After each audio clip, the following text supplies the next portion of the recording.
پہلی جس بات پر توجہ کرنی ہے وہ ہے وراثت کے مال کے حوالے سے۔ وراثت کے احکامات اللہ تعالیٰ نے عطا فرمائے قرآن حکیم میں، اور اس کی وضاحت نبی کریم صلی اللہ تعالیٰ علیہ وسلم نے بھی عطا فرمائی۔ اور وہ زمانے جاہلیت تھا جب عورتوں کا مال ہڑپ کر جایا کرتے تھے لوگ، یتیموں کا مال ہڑپ کر جایا کرتے تھے، بیواؤں کا مال ہڑپ کر جایا کرتے تھے، بہنوں کا مال ہڑپ کر جایا کرتے تھے۔ وہ تو تھا زمانے جاہلیت کا دور، مگر آج ہم 21ویں صدی عیسوی میں جی رہے ہیں، اور ہمارا خیال ہے کہ ہمارا معاشرہ، ہمارا دور پچھلوں کے مقابلے میں زیادہ ترقی یافتہ ہے۔ ہاں کچھ ٹیکنالوجی میں ہم نے ترقی کر لی ہے، مگر بعض عادات جو زمانے جاہلیت کے عربوں اور مشرکوں میں تھیں، آج بھی وہ عادات اور حرکات ہمارے معاشرے میں دکھائی دیتی ہیں۔ وراثت کے مال کو ہی لیجئے، ہم تو اس کو اپنی ذاتی جاگیر سمجھ کر کھا لیتے ہیں۔ بڑا بھائی چھوٹے بہن بھائیوں کا مال ہڑپ کر جاتا ہے، بھائی مل کر بہنوں کا مال ہڑپ کر جاتے ہیں، بھائی دھونس و دھمکی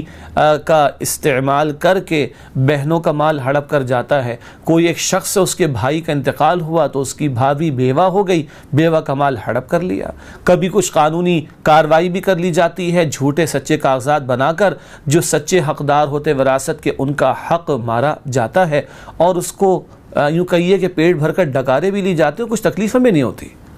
لیکن آئیے قرآن حکیم سے معلوم کرتے ہیں کہ یہ معاملہ کس قدر شدید ہے۔ قرآن کریم میں سورہ نساء کی آیت نمبر 11 اور 12 میں اللہ تعالیٰ نے وراثت کے احکامات کا ذکر عطا فرمایا، ماں باپ کے حوالے سے، اولاد کے حوالے سے، شوہر کے حوالے سے، بیوی کے حوالے سے، بہن بھائیوں کے حوالے سے چند بنیادی ہدایات وراثت کے احکامات کے بارے میں عطا کی گئیں سورہ نساء کی آیت نمبر 11 اور 12 میں۔ پھر آیت نمبر 13 میں بتایا گیا یہ اللہ کی حدود ہیں، یہ وراثت کے احکامات یہ اللہ کی حدود، اللہ کی سیٹ کردہ باؤنڈریز ہیں، اور فرمایا کہ جو اللہ اور اللہ کے رسول علیہ الصلوۃ والسلام کی اطاعت کی روش اختیار کرے ایسے لوگوں کے لیے جنت کا وعدہ ہے، اللہ تعالی ہمیں ان میں شامل فرمائے۔ اور پھر اگلی آیت میں فرمایا گیا سورہ نساء میں وَمَن يَعْصِ اللَّهَ وَرَسُولَهُ وَيَتَعَدَّ حُدُودَهُ، جو اللہ تعالیٰ کی نافرمانی کرے، اللہ کے رسول صلی اللہ علیہ وسلم کی نافرمانی کرے اور اللہ کی متعین کردہ حدود کو پامال کرے، يُدْخِلْهُ نَارًا، اللہ اس کو جہنم کی آگ میں داخل فرمائے گا،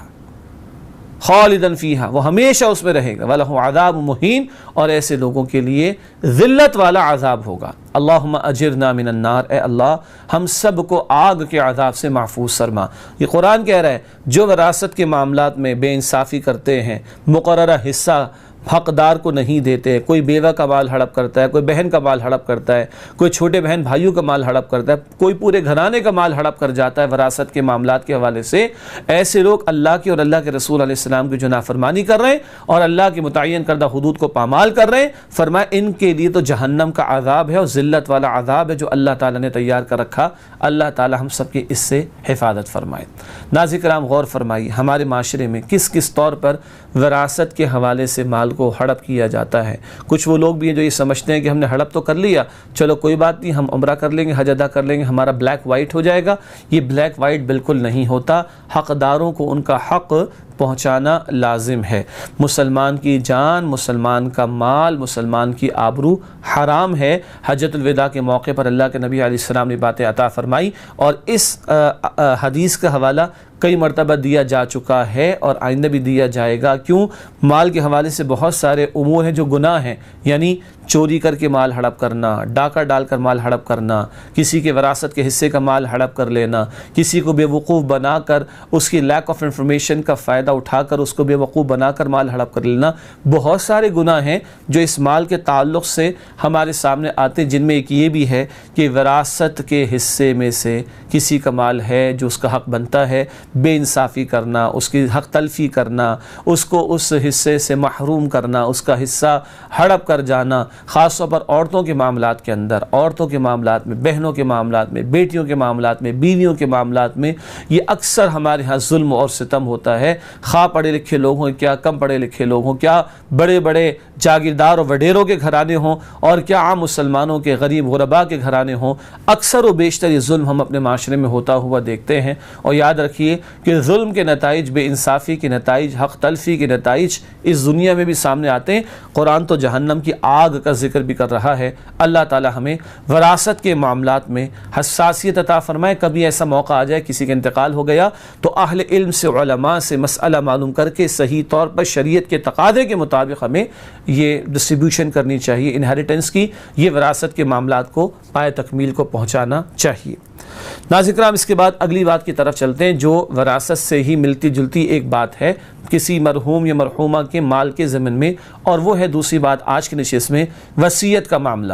وصیت کا مطلب کیا ہوتا ہے؟ مال کے اعتبار سے بات ہو رہی ہے، ورنہ وصیت تو یہ بھی ہے کہ ہم کسی کو نصیحت کریں، کسی کو ایڈوائز دیں، خیر کی بات بتائیں، اچھی بات سمجھائیں۔ وصیت کرنا وتواصوا بالحق وتواصوا بالصبر، جیسے قرآن سورۃ العصر میں فرماتا ہے مل جل کر ایک دوسرے کو حق کی وصیت کرنا اور مل جل کر ایک دوسرے کو صبر کی وصیت کرنا۔ لیکن یہاں جس تناظر میں کانٹیکس میں وصیت کی بات کر رہے ہیں وہ کیا ہے؟ ول، جیسے انگلش میں ہم کہتے ہیں، اس ول یا وصیت کا بیان وہ ہے کسی مرحوم یا مرحومہ کے مال کے حوالے سے وصیت کرنے کی اجازت ہے، گنجائش ہے، اور اللہ کے رسول مکرم صلی اللہ علیہ وسلم نے 1/3 مال کی حد تک وصیت کرنے کی اجازت دی ہے۔ احادیث میں تذکرہ آتا ہے کہ ایک شخص کا 1/3 کی مال کی حد تک حق ہے کہ وہ وصیت کر سکتا ہے، لیکن یاد رکھیے دوسری بات، وصیت غیر وارث کے لیے ہوتی ہے،